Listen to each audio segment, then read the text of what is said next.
Imagine a predator so cunning, so utterly devoid of conscience, that he could walk among us, charming and disarming, while harboring the darkest intentions.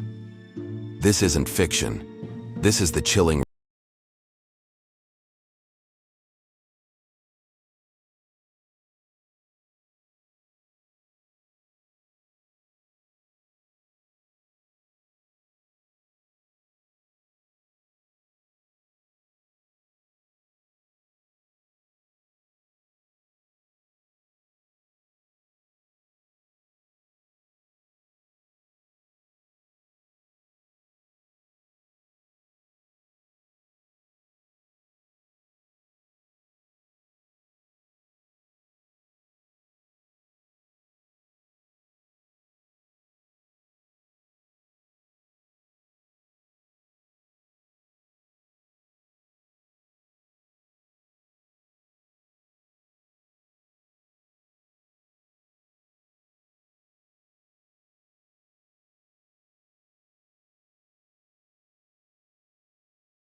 needed at the time. Approval, access, opportunity, power. Every smile, every compliment, every thoughtful gesture was calculated to strengthen his disguise and further his hidden agenda. One of the most overlooked aspects of Bundy's life is how many times people sensed something was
were studying the conversation rather than genuinely participating in it, analyzing responses for future use. These subtle abnormalities were the closest Bundy ever came to revealing himself, the tiny cracks in his perfect facade. They were not signs of nervousness or insecurity, as one might assume. Instead, they were signs that Bundy was performing, watching himself from the outside, adjusting his script in real time to maximize his manipulative impact. One particularly revealing moment came from Bundy's time volunteering at a crisis hotline. Anne Rule, a colleague and later a renowned true crime author, recalled how he mimicked empathy flawlessly. He comforted strangers with calm, compassionate words, a perfect imitation of genuine care. He listened closely, responded carefully, and created an illusion of emotional depth that fooled many. But Rule noticed something deeply troubling. Bundy seemed more fascinated by the stories callers told than genuinely concerned about their pain. He asked clinical questions rather than personal ones, dissecting their trauma with detached curiosity. He didn't feel the emotions. He studied them, analyzing despair the way someone else might analyze a puzzle. This wasn't compassion. It was curiosity disguised as care, a chilling insight into his predatory mind. It showed his ability to intellectualize human suffering without experiencing any of it himself. Investigators eventually realized that Bundy's double life was not accidental. It was entirely strategic. Every normal interaction he practiced made it easier to lure victims later, building a foundation of trust and familiarity. Every polite conversation strengthened the illusion of his normalcy, making him seem harmless. Every friendship helped him blend seamlessly into society, becoming an unremarkable part of the landscape. Bundy didn't simply hide in plain sight. He meticulously built the plain sight himself, brick by brick, smile by smile, lie by lie. He understood human psychology profoundly, albeit for sinister purposes. He knew that once people trusted him, once they saw him as safe and reliable, they would overlook small inconsistencies. They would make excuses for him, rationalize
his final stage, and he was the star.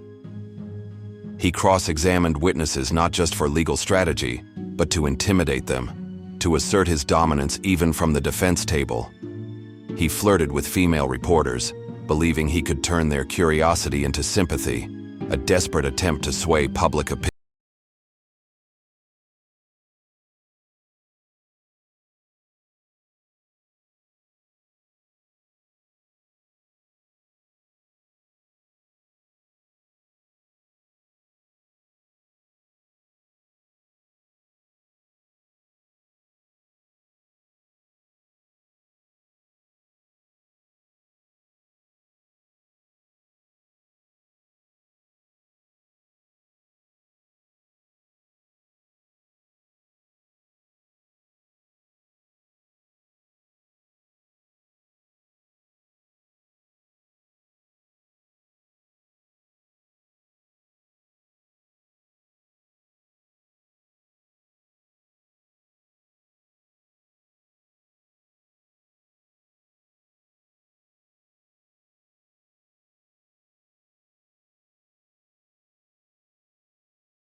patterns.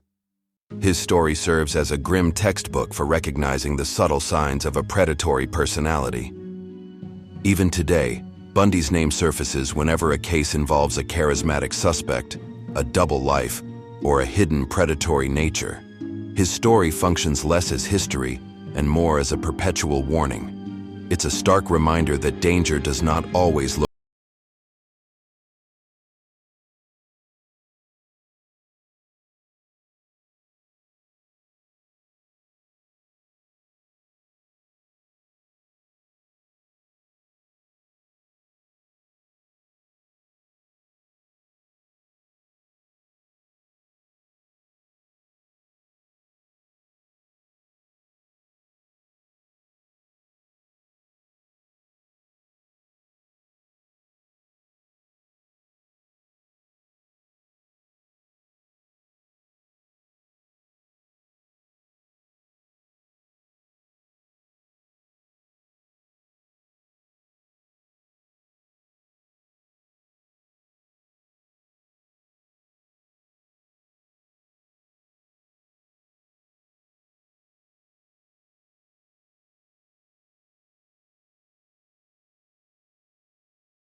Share this crucial insight with others to foster a more aware and safer community.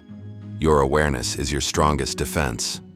In the chilling final 48 hours of his life, Ted Bundy, the notorious serial killer, confronted a stark reality he had meticulously evaded for decades. This period, a mere blink in time, stripped away the elaborate facades he had so carefully constructed. It was a terrifying, inescapable reckoning with the truth of his monstrous deeds. During those last desperate hours, Bundy granted a series of interviews, each one a masterclass in contradiction and manipulation. He admitted responsibility for his heinous crimes, yet simultaneously distanced himself from the profound weight of his actions. This paradoxical stance was a hallmark of his deceptive nature. He claimed to feel immense guilt, a profound remorse for the lives he had so cruelly extinguished. Yet his demeanor betrayed no genuine emotional signs typically associated with such deep regret. There were no tears, no trembling, no visible anguish to accompany his hollow words. Bundy, ever the strategist, even blamed pornography for poisoning his mind, a calculated excuse designed to generate sensational headlines. He understood the media's hunger for a narrative, and he sought to control it even from death row. This was not an act of contrition, it was a final desperate attempt to shape his legacy. His goal was clear: to dictate the final version of his story, to craft the way the world would remember him. He yearned to direct the closing scene of his life, to ensure his narrative remained firmly within his grasp. This was his ultimate performance, played out on the world stage. However, something profoundly significant shifted during these final interviews. For the first time in decades, the public and investigators were no longer captivated by Bundy's infamous charm. The spell was broken, replaced by a cold, analytical gaze.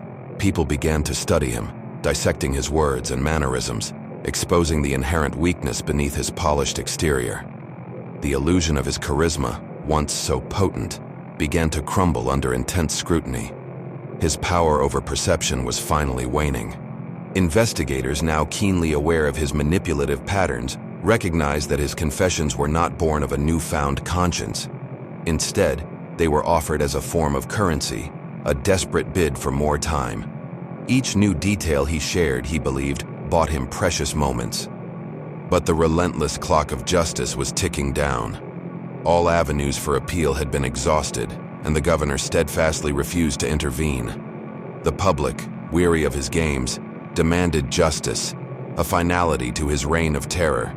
Bundy, the master of control, found himself facing his greatest fear: utter powerlessness. The reins of his life, once so firmly in his grip, were slipping away, leaving him exposed and vulnerable. His carefully constructed world was collapsing around him. On the somber morning of January 24, 1989, Ted Bundy awoke for the very last time. Outside the Florida State Prison, a massive crowd had gathered, their anticipation palpable, their voices rising in a unified chant. They were there to witness the execution of a monster. Holding signs that celebrated his impending death, the crowd created a spectacle unlike anything the state had ever seen. It was a raw, visceral outpouring of collective relief and righteous anger. The world was watching, and Bundy was the unwilling star. For decades, Bundy had been the one who watched others, stalking his victims, observing their every move. Now, thousands of eyes were fixed on him, a chilling reversal of roles. The profound irony of this situation would not have been lost on him. The man who had thrived on attention, who had meticulously orchestrated his public image, was now receiving it in a context he could not control. This absolute powerlessness, this complete loss of agency, was the one thing he could never tolerate. It was his ultimate defeat. Inside the prison walls, Bundy faced his final hours with a quietness that many observers found deeply unsettling. There were no dramatic outbursts, no pleas for mercy, no visible signs of the terror one might expect from a man facing death. His composure was unnerving. He showed no discernible signs of remorse for his victims, no fear for his own impending demise, and no acceptance of his fate. Instead, he appeared profoundly hollow, an empty vessel. It was as though the elaborate persona he had performed for so long had finally dissolved. What remained was nothing but a shell, devoid of genuine emotion or substance. He refused a special last meal, opting instead for the same standard fare given to every other inmate. This was a rare moment where Bundy did not attempt to manipulate the situation for attention. Perhaps in those final moments he finally understood that nothing he did now would alter the inevitable outcome. The stage lights had dimmed, the audience had stopped listening, and his macabre performance was definitively over. The curtain had fallen. When he was led to the electric chair, Bundy's expression did not betray the terror that many had anticipated. Witnesses described his face as tense, distant, and strangely resigned, almost detached. It was not courage, but rather an eerie emotional emptiness. The same profound emotional void he had exhibited throughout his life remained present even in his final moments. As the executioner prepared the charge, Bundy's last words were simple, almost mundane. "I'd like you to give my love to my family and friends." It was a final, desperate attempt to appear human, to project an image of normalcy and connection. A final line in a lifetime of meticulously crafted performances. Moments later, the powerful current surged through his body, and Ted Bundy was gone. His physical presence vanished, but his story, his chilling legacy, was far from over. What Bundy left behind was far larger, far more complex than the horrific crimes he committed. He bequeathed a terrifying set of questions to society. Bundy's legacy forced America to confront unsettling questions about the very nature of evil, the inherent limits of our judgment, and the profound vulnerabilities within our societal systems. His case became a stark mirror reflecting uncomfortable truths. How could a man so deeply disturbed, so utterly devoid of empathy, appear so remarkably normal, even charming? How could someone capable of such unimaginable cruelty also present himself as caring, attentive, and articulate?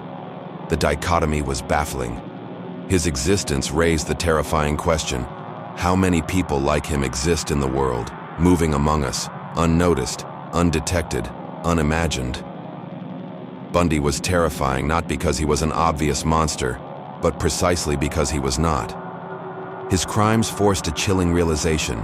Evil can be ordinary, it can be charming, it can be polite, it can wear the guise of a promising law student, a dedicated political volunteer, or a compassionate crisis hotline worker.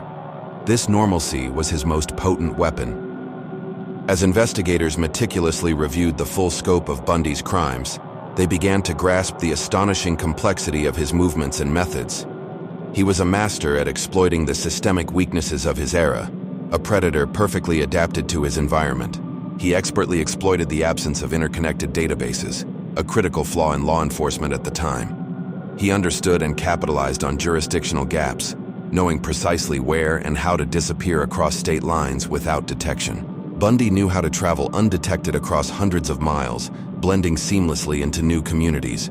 He understood how to manipulate police forces that had never before encountered a serial killer of his cunning and mobility. He was a pioneer of modern serial predation. He succeeded not because he possessed superhuman brilliance, but because the world and its law enforcement agencies were fundamentally unprepared for someone like him. He operated in an era where communication was slow and fragmented. Forensic science was still in its infancy, lacking the sophisticated tools we have today. Behavioral profiling was a nascent field, barely understood or utilized. Bundy's crimes, in a perverse way, shaped the very system that would eventually have caught him much sooner in a later era. Experts widely believe that Bundy's true victim count is far higher than the 30 murders he eventually admitted to. Some estimates place the number closer to 50, while others tragically suggest it could exceed 100. The exact number may never be definitively known. This uncertainty persists because Bundy, even in his final moments, never told the full truth. He didn't want the world to have the final definitive number. He wanted to hold on to that leverage, that ultimate secret forever. It was his last vestige of control. Bundy's secrets were a profound form of power, a psychological weapon he wielded even from beyond the grave. He took that power, those untold stories, and those uncounted victims, with him to his final resting place. The full scope of his evil remains shrouded in mystery. In the years following his execution, researchers, psychologists, and criminologists subjected Bundy's life to intense scrutiny. They searched for explanations, for the genesis of such profound depravity, hoping to understand the roots of his evil. They explored various theories: early childhood trauma, potential neurological abnormalities, genetic predispositions, and environmental triggers. Yet, no single factor, no isolated event, could fully explain the complex enigma that was Ted Bundy. Some experts argue that Bundy was always fundamentally different, born with a profound void where empathy should have resided. They suggest an innate psychopathy, a hardwired inability to connect with or feel for others. Others contend that he became what he was through a complex, insidious combination of deep-seated secrecy, profound rejection, and an escalating spiral of violent fantasy. His life became a psychological labyrinth, with no clear beginning and no definitive answers. Bundy himself offered no clarity, no consistent narrative. He constantly changed his story, manipulating every interviewer with a different version of his past, a new twist on his personal history. His life remains a chilling case study in human darkness. Yet, one chilling conclusion remains remarkably consistent across all research and analysis. Bundy's greatest, most dangerous skill was his unparalleled mastery of deception. He understood people with an almost supernatural intuition. This understanding allowed him to mimic whatever emotion, personality, or value system was needed to gain trust, to disarm his unsuspecting victims. He was a true psychological chameleon, adapting his exterior to perfectly match his prey's expectations. He could appear vulnerable, projecting an image of needing help. He could seem responsible, a pillar of the community. He could exude confidence, intelligence, or even profound compassion, all with chilling authenticity. But these traits were not genuine. They were merely tools, instruments in his predatory arsenal. They were masks he wore with expert precision, each one designed to facilitate his horrific agenda. His charm was not a reflection of his soul, but a weapon. When investigators later analyzed his life, they found almost no genuine emotional connections. His relationships were superficial, transactional. His friendships were mere performances designed to maintain his facade. His charm was a deadly instrument. Ted Bundy's story is more than just a true crime narrative. It's a profound cautionary tale for society. It forces us to confront the uncomfortable truth that evil often hides in plain sight, cloaked in normalcy and charm. His legacy continues to shape our understanding of criminal psychology and public safety. Don't let the lessons of history fade into the shadows. Engage with this critical information, share it with others, and remain vigilant. Understanding the tactics of deception is our first line of defense against those who would exploit our trust. Subscribe for more deep dives into the psychology of crime and help us shine a light on the darkness. Ted Bundy. The name alone conjures a chilling image, not of a monstrous figure, but of a seemingly ordinary man. His story resonates today, not because of who he was, but because of what he represents. The terrifying danger of our deepest assumptions. This isn't just a tale of true crime, it's a profound cautionary lesson. It forces us to confront uncomfortable truths about human nature, societal vulnerabilities, and the deceptive power of appearances. Prepare to challenge everything you thought you knew about evil. Bundy shattered the comforting illusions we hold about safety and human behavior. We often assume evil looks a certain way, that predators are easy to spot, or that intelligence inherently aligns with morality. Bundy proved these beliefs dangerously naive. He forced society to acknowledge a terrifying reality. A person can smile warmly, exude charm, and possess a seemingly bright future, all while harboring unimaginable malevolence. His existence ripped apart the fabric of trust, revealing how easily intuition can be fooled. His charisma was not innate goodness. It was a meticulously engineered tool of deception. Trust, a cornerstone of human interaction, became his most potent weapon, exploited with devastating precision. The most dangerous predator, he taught us, may be the one who looks the least threatening. This realization was a seismic shock to the collective consciousness.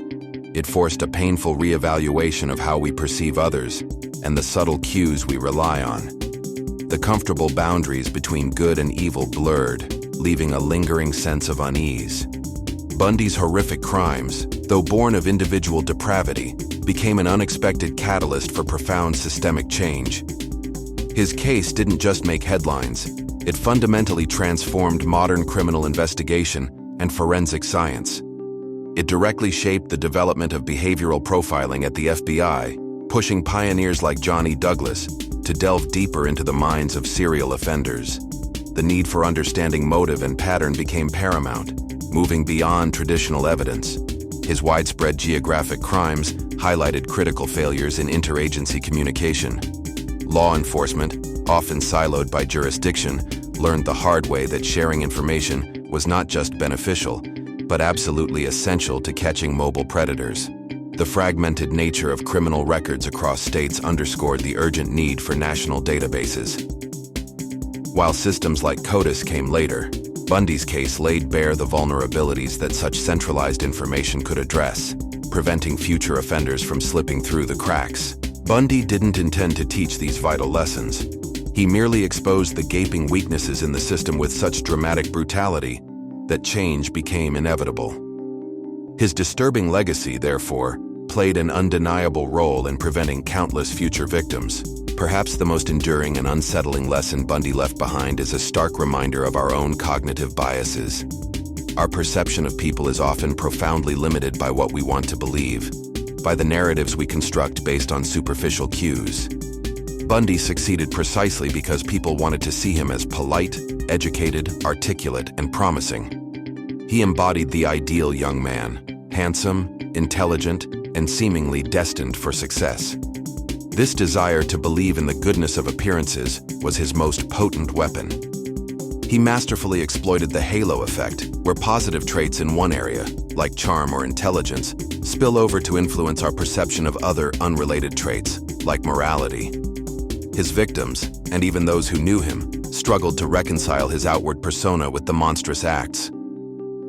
The dissonance between who Bundy appeared to be and who he truly was is what makes his story so enduringly fascinating and terrifying. It's a chilling testament to how easily our judgment can be clouded by societal expectations and our own inherent optimism. This psychological manipulation wasn't just a tactic, it was the core of his methodology. He didn't rely on brute force alone. He relied on the trust he effortlessly cultivated, a trust that was tragically misplaced. Even decades later, Bundy continues to fascinate the public, not because he deserves attention, but because people struggle to comprehend how someone like him could exist. There's a persistent myth of Bundy as an extraordinary genius, a criminal mastermind. But the truth is far more mundane, and in its ordinariness, far more terrifying. Bundy was not a genius. He was a manipulator. He was not a mastermind. He was an opportunist who exploited the vulnerabilities of those around him with ruthless efficiency. He was a narcissist, utterly convinced of his own intellectual superiority, believing he was smarter than everyone else. This inflated ego fueled his actions and his belief that he would never be caught. His crimes were not sophisticated acts of brilliant strategy. They were acts of opportunity, driven by impulse, fueled by an insatiable ego, and made possible by his uncanny ability to appear utterly harmless. His methods were often crude, relying on surprise and deception rather than intricate planning. The myth of Bundy as an intellectual giant distracts from the true nature of his evil. He was a predator who relied on deception more than strategy, on charm more than cunning. This distinction is crucial for understanding the true danger he represented. For far too long, the narrative surrounding Ted Bundy centered on him, his psychology, and his capture. His victims, on the other hand, were often reduced to statistics, overshadowed by the morbid fascination with their killer. But Bundy's victims were extraordinary individuals. They were young women with vibrant dreams, ambitious plans, and futures that were brutally stolen. Each had a unique story, a family, friends, and a life that held immense value. Only in recent years has there been a crucial and necessary shift in focus. There's a growing recognition that Bundy's life is not the story. The lives of his victims are. Their experiences, their potential, and their memory deserve to be honored above all else. Each of them deserves to be remembered not for how their life tragically ended, but for who they were. Their laughter, their aspirations, their kindness, their individuality. Their identities were not defined by Bundy's monstrous acts. Their lives held far more meaning and significance than his crimes ever could. Their memories endure, not in the shadow he cast, but in the light of the lives they lived and the love they left behind. This shift is vital for healing and for ensuring that true justice is served, even in remembrance. The true danger of Ted Bundy was never solely his brutality, as horrific as it was. It was his disguise. It was the chilling realization that someone capable of such profound darkness could look so utterly ordinary, so approachable, so normal. This understanding continues to send shivers down the spine of society to this day. It forces a fundamental reevaluation of trust, of intuition, and of the deeply ingrained assumptions we make about the people around us every single day. Bundy is a stark, unsettling reminder that evil can be mundane. It can be polite, educated, and articulate. It can sit beside you in a classroom, volunteer at a crisis hotline, or offer a warm, reassuring smile in public. This realization is far more terrifying than any horror story, any grotesque monster depicted in fiction. It's the fear that the monster isn't hiding under the bed, but walking among us, indistinguishable from anyone else. It challenges our innate human desire to categorize and label, to believe that evil wears a clear, identifiable uniform. Bundy proved that evil is often a master of camouflage, blending seamlessly into the everyday. In the end, Bundy died believing he was special, an enigma the world would never truly understand. He believed his story would live forever, a testament to his perceived brilliance. But the truth is far simpler and far less flattering. Ted Bundy was not an unsolvable mystery. He was a manipulative man, consumed by a profound narcissism, who cared only about himself and his perverse desires. His motivations were not profound. They were selfish and destructive. His methods were not brilliant. They were opportunistic and predatory. His life was not remarkable. It was a tragic waste, leaving behind a trail of unimaginable damage, pain, and loss. He leaves behind no insights, no wisdom, no meaning. What he left behind was devastation and a grim, enduring lesson about the danger of charisma without conscience. As the decades pass, Bundy's story becomes less about morbid intrigue and more about a crucial, timeless warning. It's a reminder to be cautious, to question appearances, and to understand that predators often hide in the places we least expect them. Bundy is gone, his mask shattered, his legacy reduced to a cautionary tale. But the lessons learned from his life continue to shape the way we understand criminal psychology, forensic investigation, and the complex, often unsettling depths of human nature itself. His story serves as a constant, unsettling echo. And so, as the memory of Ted Bundy fades into the annals of history, the final, most critical message of his story is not about him at all. It is about us. It is about vigilance. It is about the profound importance of listening to our intuition, even when it whispers uncomfortable truths. It is about questioning appearances, even when they are charming and disarming. It is about recognizing that evil often wears a comforting smile.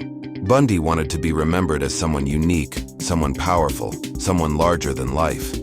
But history remembers him differently, and rightly so. History remembers him as a warning that monsters do not always hide in the shadows, lurking in the dark corners of our imagination. Sometimes they walk in the light, indistinguishable from anyone else, until it is tragically too late. This story is a powerful reminder that awareness is our first line of defense. Don't let Bundy's legacy be one of fear, but one of empowerment through knowledge. Educate yourself and your loved ones on personal safety, recognizing manipulative behaviors, and trusting your instincts. Support organizations that advocate for victims' rights and contribute to advancements in forensic science. Share this message to foster a community that is vigilant, informed, and committed to protecting the vulnerable. Let's ensure the lessons learned from such darkness continue to illuminate our path toward a safer future. In the quiet hours before dawn, when most of America slept without fear, a charming law student with a clean smile and polite manners was already wide awake, watching, studying, imagining a world where he had complete control. His name was Ted Bundy, and in the decades since his execution, his story has never faded. It has grown darker, stranger, and more chilling with every retelling. Because Bundy wasn't just a killer, he was a mask, a performance, a human illusion crafted with such precision that even those closest to him could not see the predator standing right in front of them. This is the story of a man who weaponized charm, intelligence, and confidence to manipulate an entire nation. A man who understood that the most dangerous monsters are never the ones hiding in the dark. They are the ones who can stand calmly in the light. Ted Bundy's story does not begin with violence, it begins with a lie. Born in 1946 at a home for unwed mothers, Ted was raised to believe that his grandparents were his parents and that his mother was his sister. The foundation of his identity was deception, silence, shame. And although he would later deny that this mattered, those who study him believe this early fracture shaped everything he would become. Even as a child, Ted felt different. He felt separate. He felt like he did not belong to the world in the same way other people did. He watched people with an outsider's curiosity, studying their emotions, mimicking their reactions, practicing the art of appearing normal. Behind his eyes, the machinery of manipulation was already forming. As a teenager in Tacoma, Washington, Bundy discovered something that electrified him: voyeurism. He watched women without being seen. He trespassed through neighborhoods, peering into windows, observing people in their most private moments. These weren't typical teenage curiosities. They were rehearsals. Every dark impulse grew stronger, more daring. I don't ever slow up, no I don't take shit. I got no love for the fakeness. If you wanna play tough and wanna hate this, I'll always show up. I don't ever slow up, no I don't take shit. I got no love for the fakeness. If you wanna play tough and wanna hate this, I'll always show up and make a statement. I don't ever slow up, no I don't take shit. I got no love for the fakeness. If you wanna play tough and wanna hate this, I'll always show up and make a statement. Everything I do so instinctive and so passionate. Every word I move so descriptive like an adjective. I got a vendetta against people who patented being negative when you should be getting after it. I got facts over tracks, this and that. Spitting slow, spitting fast. I could roast, I could gas. Think I'm okay at last, but I don't know if that can erase all the past. And the pettiness, a reflection of the emptiness. Hilarious, you think you're worth my time, you're delirious. Mysterious, because you hide behind a fake exterior. Inferior, you know I'll always be a bit superior. Get off of me, this ain't no humble brag. I want you to hear words, you can say them back. I want you to feel free from the chains at last, and to believe in what you got, it was built to last, yeah. Now that I've been put through hell, I never got anyone's help, I had to do it all myself. I don't ever slow up, no I don't take shit. I got no love for the fakeness. If you wanna play tough and wanna hate this, I'll always show up and make a statement. I don't ever slow up, no I don't take shit. I got no love for the fakeness. If you wanna play tough and wanna hate this, I'll always show up and make a statement. Gonna learn the consequence of being incompetent. Mental health is confidence, dreams and some honestness. I'm not here to save the day, that's for you to take away. I could play a million mind games, but instead I say something not illogical, something that is topical. Rub it on and watch it go, make yourself unstoppable. Dreams are irresponsible, but they're always possible. If you just believe, you could be so remarkable. Thoughts in my head, a collage and they spread. I'll be great one day, going off of my meds. No, I'm not giving up, no, I'm not giving in. I will make it to the top, taking off in the wind. I gotta make it, I'm saving every day to taste it. I'm patient, but my mind, it can hardly take it. I'm chasing a dream that I've had for several ages. A vacant, modern kingdom for the taking. Now that I've been put through hell, I never got anyone's help, I had to do it all myself. I don't ever slow up, no I don't take shit. I got no love for the fakeness. If you wanna play tough and wanna hate this, I'll always show up and make a statement. I don't ever slow up, no I don't take shit. I got no love for the fakeness. If you wanna play tough and wanna hate this, I'll always show up and make a statement. I don't ever slow up, no I don't take shit. I got no love for the fakeness. If you wanna play tough and wanna hate this, I'll always show up.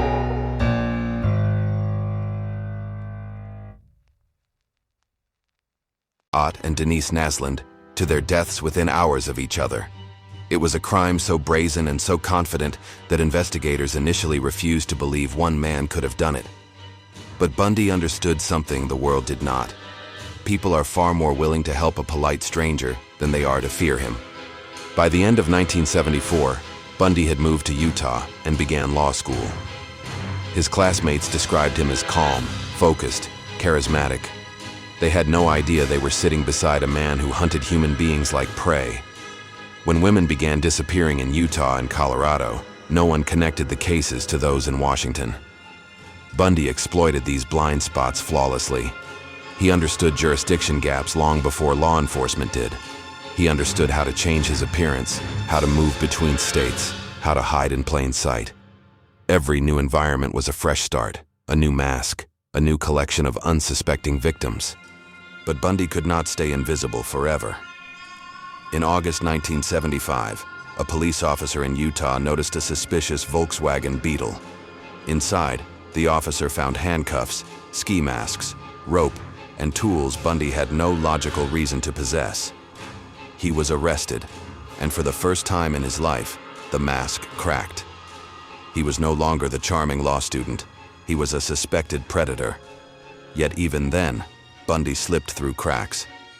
Without DNA evidence, without modern forensic tools, police relied on circumstantial links. Bundy used his intelligence, his confidence, and his legal knowledge to manipulate the courtroom. He believed he could outsmart the system, and in many ways, he did. In 1977, Bundy executed one of the most astonishing escapes in American criminal history. While being held in Colorado, he studied every detail of the courthouse. He starved himself to lose weight. He shaped himself into a man small enough to squeeze through a hole in the ceiling. Then he jumped from a second-story window and disappeared for 6 days. When recaptured, he pretended to comply with the system again. He acted polite, cooperative, predictable. Then he escaped a second time, this time walking straight out of his jail cell and slipping into the night while guards were distracted. For weeks, the most wanted man in America roamed free. Bundy fled to Florida, hoping to rebuild his life again. Instead, he unleashed one of the most violent nights in modern American history. In January 1978, he broke into the Chi Omega sorority house at Florida State University. What happened inside was brutal, chaotic, and senseless. He attacked multiple women in minutes, moving from room to room with frenzied determination. 2 women died. Others survived, but were left with lifelong trauma. The attack was noisy, reckless, sloppy, the complete opposite of his earlier methodical crimes. Bundy was unraveling. The mask had shattered. He was no longer the meticulous predator who operated in the shadows. He had become a man losing control of his fantasies, consumed by the collapse of his double life. A few weeks later, Bundy killed again. This time, a 12-year-old girl named Kimberly Leach. By then, the nation was terrified. Bundy was no longer just a suspect. He was a symbol of evil hiding behind a smile. When he was finally caught in Pensacola, after giving a fake name to a suspicious officer, Bundy realized his performance days were over. But even then, he refused to surrender. During his Florida trial, Bundy fired his attorneys, represented himself, manipulated courtroom procedures, and treated the trial like a stage show. He cross-examined witnesses, flirted with the cameras, and behaved as though the courtroom existed for his applause. Spectators described his actions as chilling, not because they revealed madness, but because they revealed calculation. Bundy wasn't out of control. He was performing. When he was sentenced to death, Bundy used every delay tactic he could invent to avoid execution.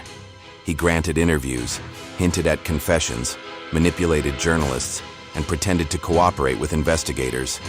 In reality, he was stalling, but time eventually ran out. In his final days, Bundy made partial confessions, some truthful, some strategic, some designed to maximize attention. He blamed pornography. He blamed society. He blamed everything except himself. He never expressed genuine remorse. He never admitted responsibility without a hidden motive. Psychologists who analyzed Bundy concluded that he lived in a world where only two things mattered: his needs and his image. On January 24, 1989, Ted Bundy was executed in the electric chair. Crowds gathered outside the prison cheering, holding signs that read, "Burn Bundy, burn." But even his death did not close the story. Because the real mystery of Ted Bundy was never the number of his victims. It was the question of how he fooled so many for so long. How could a man volunteer at a suicide hotline while secretly taking lives? How could he maintain relationships, friendships, and careers while leading a double existence? The terrifying truth is that Bundy's disguise worked because it matched society's expectations. He did not look like a monster. He looked like a neighbor, a classmate, a coworker, and that is why he succeeded. In the years since his death, experts have studied Bundy's psychology endlessly. Some describe him as a psychopath, a man without empathy or guilt. Others argue he was a sociopath, a man shaped by environment, secrecy, and identity fractures. Some believe he was born with abnormal neurological wiring. Others believe he built himself into what he became through years of rehearsal and escalating fantasies. But regardless of the labels, one truth stands above all. Ted Bundy understood people better than people understood him. He noticed what frightened them, what reassured them, what attracted them, what blinded them. He crafted his identity around those observations like an actor learning his role too well. Bundy's legacy was not only the devastation he caused, but the changes his crimes forced upon the justice system. His interstate movements revealed how desperately America needed centralized databases. His ability to charm investigators demonstrated the dangers of underestimating suspects based on appearance. His escapes exposed the vulnerabilities of local jails. His trials became media spectacles that reshaped how cameras were allowed in courtrooms. And his interviews before execution provided insights, limited, self-serving but still valuable, into how predators choose victims and exploit opportunities. Perhaps the most haunting part of the Bundy case is the realization that his victims were ordinary young women living ordinary lives. They were students, daughters, friends, dreamers. And Bundy chose them not because of anything they did, but because he believed he could control them. He believed he could take what he wanted without consequence. He believed he was superior. And for far too long, he believed he was untouchable. Yet in the end, Bundy was not a criminal genius. He was a narcissist who believed he was smarter than everyone else. He made reckless mistakes. He spoke too freely. He left evidence behind. His ego, the very trait that made him manipulative, was the same trait that destroyed him. And perhaps that is the final truth of Ted Bundy. His greatest weapon was his performance, and his greatest weakness was believing his own lies. Even decades later, Bundy's case remains a warning. Evil does not always announce itself. It does not always look terrifying. Sometimes it looks safe. Sometimes it looks charming. Sometimes it looks like a law student offering you help or asking for it. The Bundy story endures because it forces us to confront an uncomfortable reality. The scariest monsters are the ones who know how to hide in plain sight. Ted Bundy's life was a tragedy for every life he took, every family he broke, every community he terrified. His charisma was an illusion, his intelligence was exaggerated, and his humanity was a mask worn only when useful. What remains today is not fascination with who he was, but a deeper understanding of how manipulation works, how predators operate, and how awareness can save lives. Bundy is gone. His myth is fading. But the lessons of his deception remain more relevant than ever. And so, as the final minutes of his story settle into silence, we are left with one lingering truth. Ted Bundy did not become a monster in the shadows. He became a monster in the daylight, while the world was watching, trusting, and believing in a person who never existed. And that is why his story will always remain one of the darkest, most unsettling chapters in American history. Imagine a predator so cunning, so charming, that he could walk among us hiding in plain sight. A man whose smile concealed unimaginable darkness, whose intelligence was weaponized for unspeakable acts. This is the chilling reality of Ted Bundy, a name synonymous with terror, manipulation, and the ultimate betrayal of trust. His story isn't just a historical account. It's a stark warning about the insidious nature of evil and the masks it wears. A few weeks after the horrific Chi Omega attack, the monster struck again, his facade cracking under the weight of his own depravity. This time, his victim was Kimberly Leach, a 12-year-old girl whose innocence was brutally stolen. Her disappearance sent a profound shockwave through the small Florida town where she lived, shattering its sense of security. Kimberly was last seen being led away by a man who appeared calm, confident, and utterly ordinary. This chilling normalcy was Bundy's most potent weapon, allowing him to blend seamlessly into any environment. He exploited the fundamental human tendency to trust what seems familiar and harmless. Bundy was no longer the elusive, calculated predator who meticulously selected victims in distant states. He was spiraling into a terrifying recklessness, driven by the collapse of his meticulously constructed double life. The internal pressure of maintaining his charade had become unbearable, pushing him past any semblance of control. He began killing without planning, without calculation, without restraint, his actions becoming increasingly impulsive and desperate. The monster was no longer hiding in the shadows. He was unraveling in plain sight, his true nature violently erupting. This shift marked a terrifying escalation in his pathology, a complete surrender to his darkest impulses. Bundy's reign of terror finally met its end in Pensacola, Florida, in February 1978. The circumstances of his capture were ironically mundane, a stark contrast to the monstrous reality he embodied. A vigilant police officer noticed his stolen vehicle, a seemingly routine traffic stop that would forever alter history. When pulled over, Bundy fought, resisted, and then, in a moment of raw, unvarnished despair, uttered words that marked the end of his long, bloody run. "I wish you had killed me." This wasn't remorse. It was the desperate cry of a man whose ultimate fear was exposure. The mask so carefully crafted and maintained for years was finally gone. The performance was over, the elaborate charade irrevocably shattered. He was no longer pretending, no longer able to hide behind his manufactured charm. Bundy knew with chilling certainty that the world would now see him for what he truly was, a remorseless killer. Yet even as he sat in custody, stripped of his freedom, Bundy's colossal ego and manipulative nature persisted. He genuinely believed he could still think his way out of the consequences, that his intellect was superior to the legal system. He was convinced he could charm the system, manipulate reporters, confuse the public, and outsmart the legal process once again, clinging to his delusion of invincibility. Bundy's Florida trials became an unprecedented national spectacle, captivating a horrified nation. For the first time in American history, cameras were allowed inside the courtroom. transforming legal proceedings into public theater. Millions tuned in, drawn by a morbid fascination with the man behind the monster. Bundy, ever the performer, strutted, smirked, objected, cross-examined, and performed for the cameras.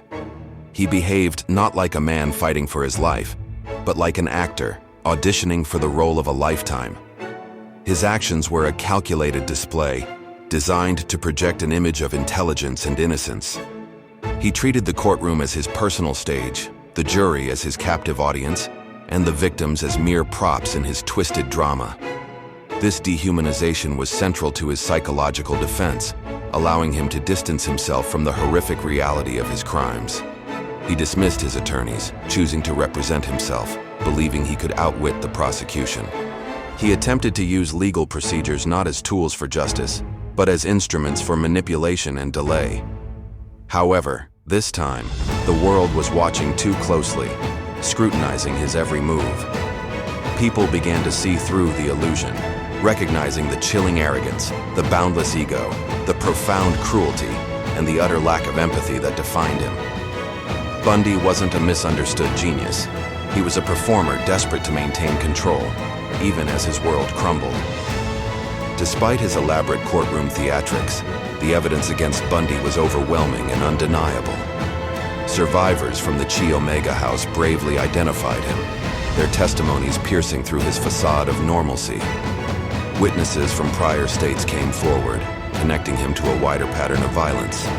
Forensic evidence, though primitive by modern standards, was groundbreaking at the time and meticulously connected him to multiple crime scenes. This scientific proof, combined with eyewitness accounts, painted an irrefutable picture of his guilt. Bundy was found guilty and, fittingly, sentenced to death, a verdict that brought a measure of justice to his victims and their families. Still, even after conviction, he stubbornly refused to accept the grim reality of his situation. His narcissism prevented him from acknowledging his fate, fueling a relentless campaign of appeals and public statements. He continued to file motions, make statements, grant interviews, and manipulate anyone who would listen, desperate to remain in the spotlight. Bundy loved attention more than freedom, thriving on the gaze of others. As long as people watched, as long as he was the center of discussion, he felt powerful and alive. He believed that attention was a form of life itself, a vital sustenance for his inflated ego. He clung to it with the same desperate tenacity he had once used to cling to his facade of normality, unable to imagine a world where he was irrelevant. After his conviction, Bundy embarked on a bizarre second act from behind prison walls, a testament to his enduring need for control and notoriety. He even got married during one of his trials, exploiting an obscure Florida law that allowed a declaration in court to serve as a legal marriage. This act was less about love and more about maintaining an image, a final desperate attempt at normalcy. He gave televised interviews where he would smile, joke, and discuss his heinous crimes in the chilling third person, as if recounting a story about someone else. He became a perverse celebrity within the prison system, receiving fan mail from admirers inexplicably fascinated by his superficial charm. This continued attention fed his insatiable ego, even in confinement. But beneath the surface of his arrogance, a profound fear began to fester. Bundy knew his time was running out. The legal appeals were consistently denied, and investigations into unsolved cases across the country intensified. States wanted answers, they wanted closure, and they wanted names. Bundy, ever the opportunist, realized he could use this desperation as leverage. He possessed something investigators desperately needed: confessions.